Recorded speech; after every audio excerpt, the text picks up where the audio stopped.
तो देखिए, हम डिस्कस कर रहे हैं चैप्टर नंबर 3, जिसके अंदर हम नई टेक्नोलॉजीज के बारे में डिस्कस कर रहे हैं कि किस तरीके से टेक्नोलॉजी की वजह से क्या क्या चेंजेज हो रहे हैं, कौन कौन सी नई टेक्नोलॉजीज आ रही है, उसका क्या क्या यूजेज है।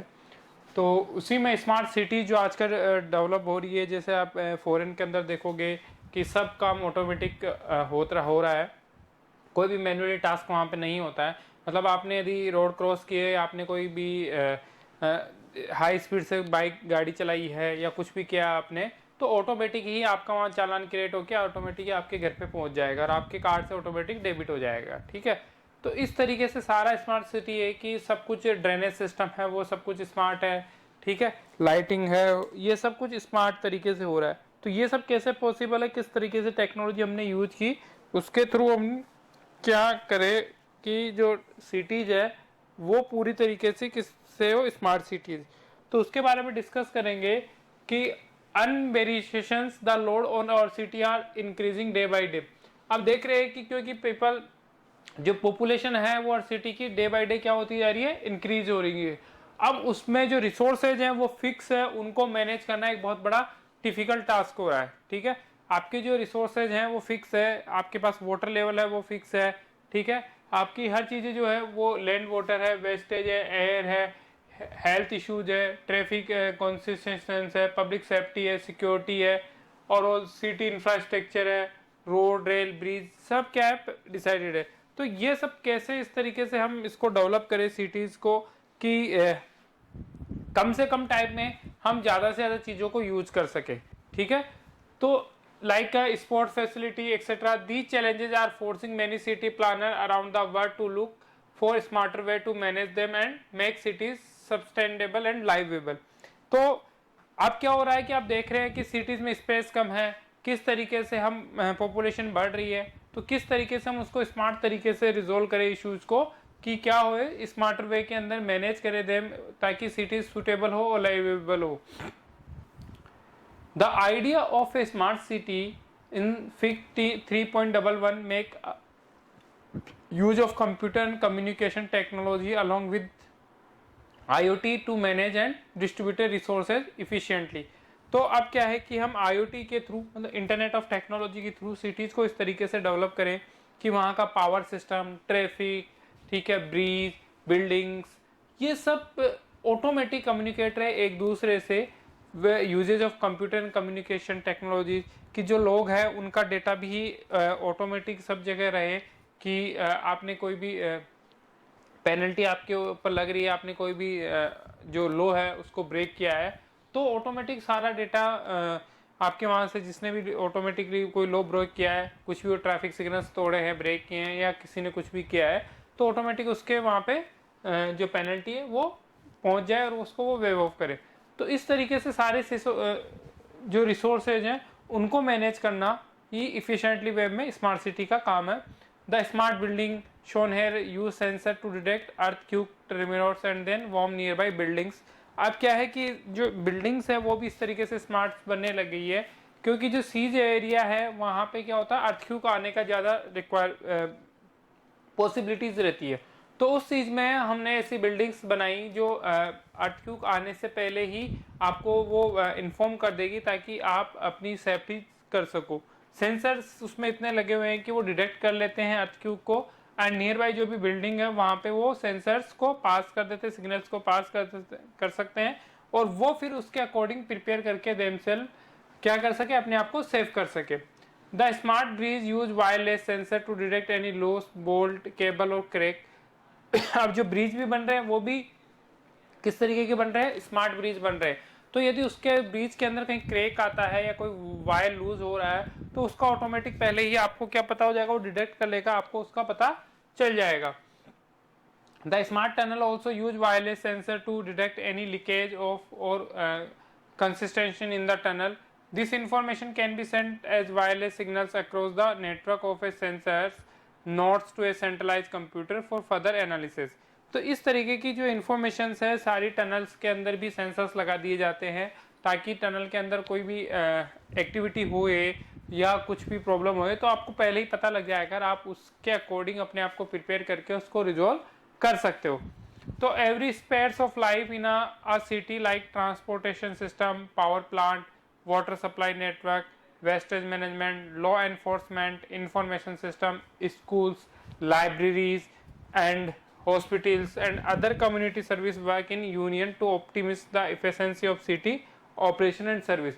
तो ये सारी जो भी एक सिटी के लिए जो बेसिकली रिक्वायरमेंट थिंग्स है, law enforcement, hospital, library, school, ये सारी कम्युनिटी आपस में एक दूसरे से कनेक्ट रहती है और वो क्या करती है कि जो इफिशिएंसी और ऑपरेशंस एंड सिटी सर्विसेज के हैं उनको वो क्या करती है, इंक्रीज कर रही है। मतलब दो या दो से ज़्यादा आपस में कम्युनिटी एक दूसरे से इंटरकनेक्ट है तो वो आपस में डेटा का शेयर कर रही है, ठीक है। उससे आपको क्या होगा कि हर एक पर्सन का जो रिकॉर्ड है वो सभी के पास होगा, ठीक है। जैसे अभी इंडिया के अंदर क्या है कि हमने केवल एक ऐसी ही टेक्नोलॉजी, हम एक ही टेक्नोलॉजी पे वर्क कर रहे हैं, दैट इज आधार कार्ड या आधार नंबर। उसके थ्रू हम एक पर्सन का, हर एक पर्सन का हमारे गवर्नमेंट ऑफ इंडिया के पास रिकॉर्डेड है।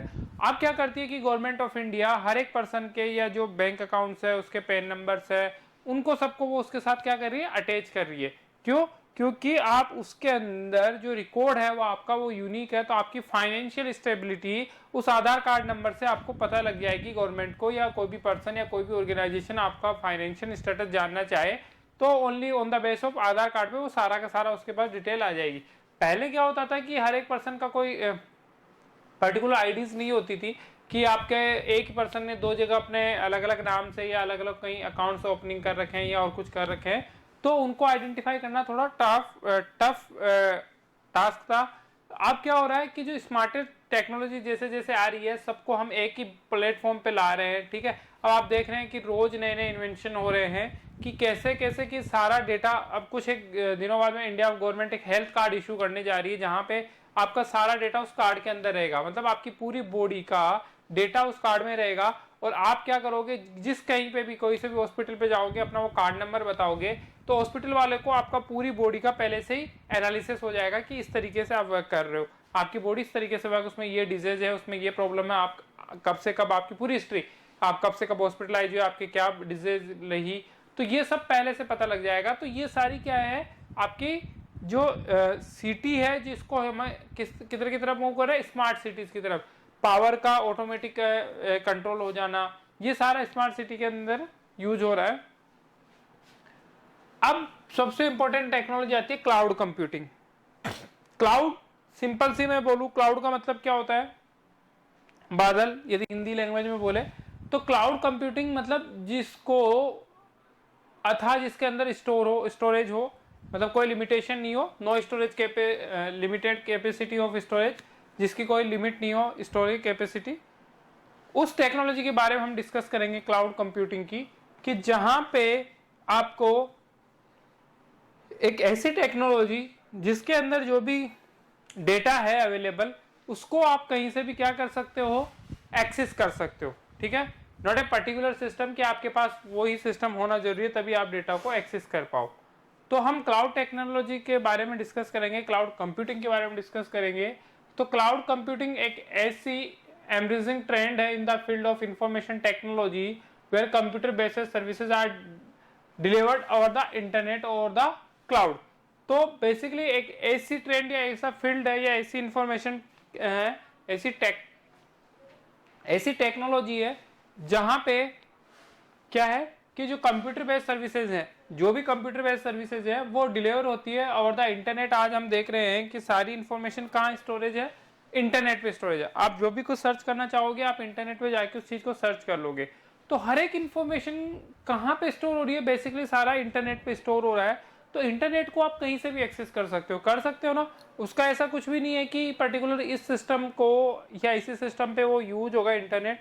हर एक सिस्टम पे ऑल ओवर द वर्ल्ड आप कहीं पे भी क्या कर सकते हो, उसको एक्सेस कर सकते हो और द इंटरनेट और the cloud. So it is accessible to the user from anywhere using any device. तो इंटरनेट को यूजर किसी भी जगह किसी भी डिवाइस से क्या कर सकता है, एक्सेस कर सकता है। तो वहां पे कोई लिमिटेशन नहीं है डिवाइस की, ठीक है, कि उसको ये डिवाइस ही यूज करना है या इतना ही इंटरनेट यूज करेगा। वो पर्टिकुलर कहीं से भी या पर्टिकुलर किसी लोकेशन की बात करें अपन कि वहां उसी लोकेशन से उसको एक्सेस करना होगा, तो ये नहीं है। आप इंटरनेट को कहीं से भी एक्सेस कर सकते हो, किसी भी डिवाइस से एक्सेस कर सकते हो। तो the services compromise software, hardware, databases, storage and etcetera. These resources are provide by companies called cloud service providers. अब ये जो सर्विस है कि आपको ऐसी टेक्नोलॉजी हम आपको प्रोवाइड करवाए इंटरनेट के आज के टाइम पे, जहां उस टेक्नोलॉजी को आप कोई सी भी डिवाइस पे कहीं से भी क्या कर सकते हो, एक्सेस कर सकते हो। तो वो सर्विस आपको प्रोवाइड करवाती है क्लाउड से। वो कहाँ प्रोवाइड करवाती है, वो कहाँ से एक्सेसिबल है, जिसमें ना हार्डवेयर का ना ही सॉफ्टवेयर का कोई इफेक्ट रहेगा, वो क्लाउड से हमें प्रोवाइड कराएगी। जो क्लाउड कंपनीज हैं, क्लाउड सर्विस प्रोवाइडर कंपनीज है, वो हमें वो सर्विस प्रोवाइड कराएगी, वो ही हमारे सारा डेटाबेस स्टोरेज करेगी, हमारे सर्विसेज का जो भी इम्प्लीमेंटेशन है, आपका जो भी सॉफ्टवेयर आप रन करा रहे हो उस पर्टिकुलर सिस्टम पे, वो वहां रन होंगे। आपका सारा डेटाबेस उसी पे जाके सर्वर पे स्टोर होगा, तो आप अपने डेटाबेस को कहीं से भी एक्सेस कर सकते हो। तो क्लाउड का जो सबसे मेन बेनिफिशियल क्या होगा, एक तो क्या होगा कि आपकी मशीन, आपका डेटा हमेशा सेफ रहेगा। ठीक है, क्यों? क्योंकि यदि आप एक सिस्टम पर डेटा स्टोर कर रहे हो तो कल को कोई भी वो मशीन क्रैश होती है तो आपका सारा का सारा डेटा मिसमैच या करप्ट हो जाएगा। तो क्लाउड में ये प्रॉब्लम नहीं है, क्योंकि वहां डेटा आपकी मशीन पे स्टोर नहीं हो रहा है। ठीक है, डेटा आपकी कहाँ स्टोर हो रहा है, लाइक है थर्ड पार्टी सर्वर पे, जो आपको क्लाउड सर्विस प्रोवाइड करवाती है कंपनी। तो जो कंपनी क्लाउड सर्विस प्रोवाइड करती है वो डेटा का बैकअप एक एक नहीं, दो दो तीन तीन जगह अलग अलग मशीन पे स्टोर करके रखती है, ताकि इन फ्यूचर के अंदर यदि कोई मशीन करप्ट भी होती हो तो उनके पास वो डेटा ऐसे कैसे अवेलेबल रहता है। तो जो आपने देखा होगा कि गूगल ड्राइव, जीमेल, ठीक है, ये सब किसके एग्जाम्पल्स है, क्लाउड कंप्यूटिंग के एग्जाम्पल्स है। ठीक है, यहाँ पे आपका जो गूगल ड्राइव है ना कभी आपकी जो फोन या आपकी डिवाइस की स्टोरेज कैपेसिटी होल्ड करता है, नहीं करता है। ठीक है, आप अपने जीमेल या गूगल ड्राइव को कहीं से भी एक्सेस कर सकते हो। आप क्या कर सकते हो, उसको कहीं से भी एक्सेस कर सकते हो।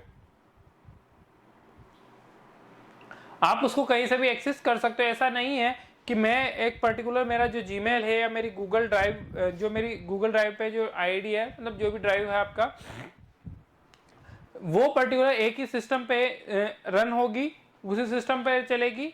जैसे हम देखते हैं कि हम पर्टिकुलर कोई सॉफ्टवेयर इंस्टॉल करते हैं हमारे सिस्टम में, तो उसका जो रिलेटेड डेटा है वो उसी सिस्टम पे स्टोर होता है। ठीक है, उस सिस्टम में कुछ भी प्रॉब्लम होती है तो आपका डेटा पे उसका इफेक्ट आता है। बट अब यहाँ पे जैसे कि गूगल ड्राइव है या जीमेल है, वो इस तरीके की सॉफ्टवेयर है, इस तरीके की सर्विसेज आपको प्रोवाइड करवाते हैं, जहाँ पे ना तो कोई सिस्टम की रिक्वायर होती है, ठीक है, और आप उन सर्विसेज को कहीं से भी एक्सेस कर सकते हो। आप जीमेल या गूगल ड्राइव को पूरे वर्ल्ड के अंदर कहीं से भी एक्सेस कर सकते हो। आपको बस खाली इंटरनेट की एक्सेसिबिलिटी होनी चाहिए। ठीक है, तो आप उसको कहीं से भी एक्सेस कर सकते हो। ना ही ये कोई उसमें इशू होता है कि आपको यही डिवाइस से उसको यूज करना है, पर्टिकुलर जिस डिवाइस से आप यूज कर रहे हो आप उसको किसी भी डिवाइस पे एक्सेस कर सकते हो। तो जीमेल या गूगल ड्राइव इस तरीके के सॉफ्टवेयर्स हैं जो क्लाउड कंप्यूटिंग आपको प्रोवाइड करवाते हैं। वो रिसोर्सेज आपको देते हैं जहां पे आप अपने सारे सॉफ्टवेयर या जो भी आपका है वो सब कुछ वहां पे रख सकते हो। तो ऐसे ही कई सारी कंपनी जो होती है वो क्या करती है, आपको क्लाउड सर्विस प्रोवाइड करवाती है। तो वो क्लाउड सर्विस जो सर्विसेज जो कंपनी आप दे रही है वो सारा डेटा अपने पास रखती है। उस आप अपनी जो भी सॉफ्टवेयर्स हैं, ठीक है, उनको एक पर्टिकुलर आपको यूजर आईडी और पासवर्ड दिया जाता है, उसके थ्रू आप उसको कहीं से भी एक्सेस कर सकते हो। फॉर एग्जांपल देखा है कि आपने जो अमेजोन है, फ्लिपकार्ट है या बैंकिंग सर्वर्स है, उनका डेटा एक पर्टिकुलर एक मशीन पे स्टोर नहीं होता, उनका डेटा किसी भी मशीन पे स्टोर नहीं होता, उनका सिस्टम और बाई इंटरनेट के थ्रू ही चलता है। तो उनका सर्वर जो भी अलग अलग ब्रांचेज हैं या बैंक की या किसी की भी, तो उनका सारा डेटा एक सर्वर पे जाके स्टोर हो रहा है और उस सर्वर को आप कहीं से भी एक्सेस कर सकते हो, क्योंकि वो क्या है, क्लाउडी स्टोरेज है, वो सबको एक्सेस प्रोवाइड करवाता है। वो किसी पर्टिकुलर मशीन पे स्टोरेज इन्फॉर्मेशन या सर्वर नहीं है कि एक मशीन बना दी उसमें हमने सारा डेटा इन्फॉर्मेशन या जो भी है वो सब कीप कर लिया ताकि कोई भी उसको एक्सेस करे तो उसी मशीन से करे, ऐसा नहीं है। आप देखते हो कि बैंकिंग के अंदर आपने देखा होगा कि आपका अकाउंट जिस भी ब्रांच में हो, ये नहीं होता है कि आपको होम ब्रांच जाके उस अकाउंट की इन्फॉर्मेशन लेनी होती है। आप किसी भी ब्रांच में जाके अपने अकाउंट के बारे में डिस्कस करोगे तो आपको सारी इन्फॉर्मेशन आपकी होम ब्रांच के अलावा भी मिल जाएगी। क्यों? क्योंकि वो जो स्टोरेज सिस्टम यूज कर रहे हैं वो क्लाउड टाइप का यूज कर रहे हैं, जहां पे सारा डेटा उनके सिस्टम पे स्टोर नहीं होके क्लाउडली स्टोर हो रहा है। Provide by companies called cloud service provider and usually changes on a pay per use basis like the way we pay for electricity usage। और जो इसका पे होता है क्लाउड सर्विस जो कंपनीज है वो पर यूजेज के अकॉर्डिंग क्या लेती है, चार्जेस लेती है। जैसे हम इलेक्ट्रिसिटी बिल पे करते हैं कि जितना आप यूज करोगे उतना चार्जेस आपको देना होगा। तो सेम ऐसे ही क्लाउडेड में भी यही रहेगा कि जितनी आप यूजर्स के लिए आप सर्विसेज यूज करोगे उतना चार्ज आपको पे करना पड़ेगा, उतना चार्ज आपको क्या करना पड़ेगा, पे करना होगा। ठीक है, तो यहाँ पे जो क्लाउड सर्विसेज हैं वो depend on user and storage capacity के अकॉर्डिंग आपसे चार्ज करता है। We already use cloud services while storing our pictures and files backup on internet. तो क्लाउड सर्विस का हम सब यूज करते हैं, हम जीमेल यूज कर रहे हैं, आप इंटरनेट पे कहीं पे भी आपकी इंफॉर्मेशन को स्टोर कर रहे हो। ठीक है, तो वो सब किसका यूज कर रहे हैं, क्लाउड का यूज कर रहे हैं।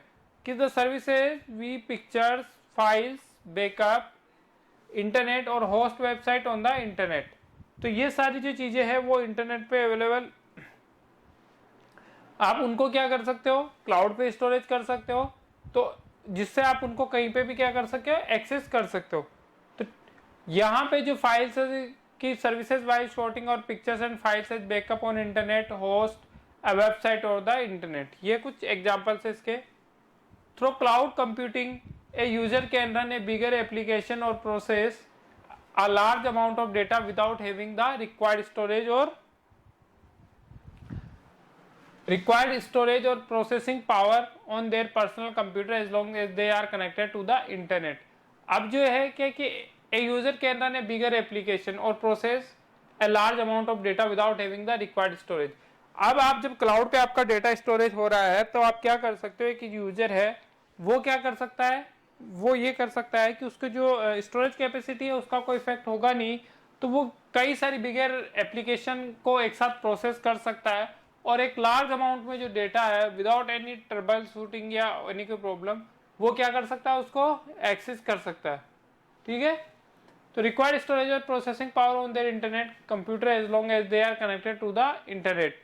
Besides its other numerous features cloud computing offer cost effective on demand resources। a user can avail need based resources from the cloud at very reasonable cost।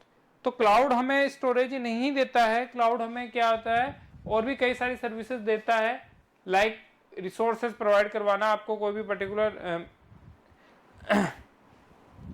Topic या particular किसी में problem आ रही है, on demand resource चाहिए programming में या किसी में, तो उसको वो रिसोर्स भी प्रोवाइड करवाता है। A user effect A user can avail need-based resources from the cloud at very reasonable cost। ठीक है, तो यहाँ पे जो क्लाउड है उसका क्या काम है, क्लाउड कंप्यूटिंग आपको cost effective on demanded resources provide करवाती है। A user avail name-based resources from the cloud at very reasonable cost। तो एक यूजर जो है उसको avail need and based resources जो रिसोर्सेज है from the cloud at very reasonable cost से क्लाउड से इजीली गेट हो रहे हैं। तो इस तरीके से एक जो यूजर है वो आपका जो ऑथेंटिकेट यूजर होगा जिसने पर्टिकुलर क्लाउड कंप्यूटिंग ऑफर से कुछ सर्टिफिकेट्स इशू करा रखे होंगे, तो क्लाउड कंप्यूटिंग क्या करेगा, वो क्लाउड कंप्यूटिंग जो टेक्नोलॉजी है वो एक need based resource from the cloud at very reasonable cost. तो उसमें क्या रहेगा कि आपकी जो भी इंफॉर्मेशन है वो पर्टिकुलर एक किसी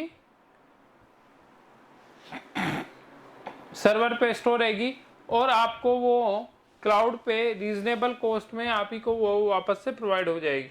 ठीक है, तो इस तरीके से था हमारा कौन सा टॉपिक था, क्लाउड कंप्यूटिंग। तो क्लाउड कंप्यूटिंग का बेसिकली मतलब क्या है, क्लाउड कंप्यूटिंग का बेसिकली मतलब है storage of the data on the other devices. ठीक है, जहां पे डेटा को ऐसी जगह स्टोर करना जहां से उस पर कोई इम्पैक्ट ना हो। ठीक है, उसके जो डायग्राम है, फ्लो चार्ट है, डिजाइन है, लाइक डेट है, ये सारी चीजें आप पहले से स्टोर करके रख सकते हो। ठीक है, तो यहाँ तक हमने पढ़ा क्लाउड कंप्यूटिंग के बारे में डिस्कस किया। क्लाउड कंप्यूटिंग बेसिकली क्या कैसी कंप्यूटिंग है, जो डेटा को एक्सेस कर सके, कंप्यूटिंग कर सके इजीली वे के अंदर। तो होनी बताइए कोई चीज जो समझ में नहीं आ रही हो। Yes sir, clear. क्लियर है? Yes sir.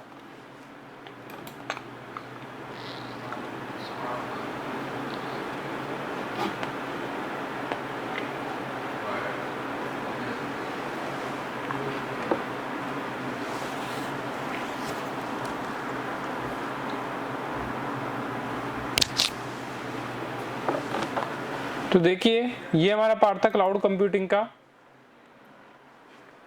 बाकी जो पार्ट है क्लाउड सर्विसेज उनके बारे में हम कल डिस्कस करेंगे। ओके।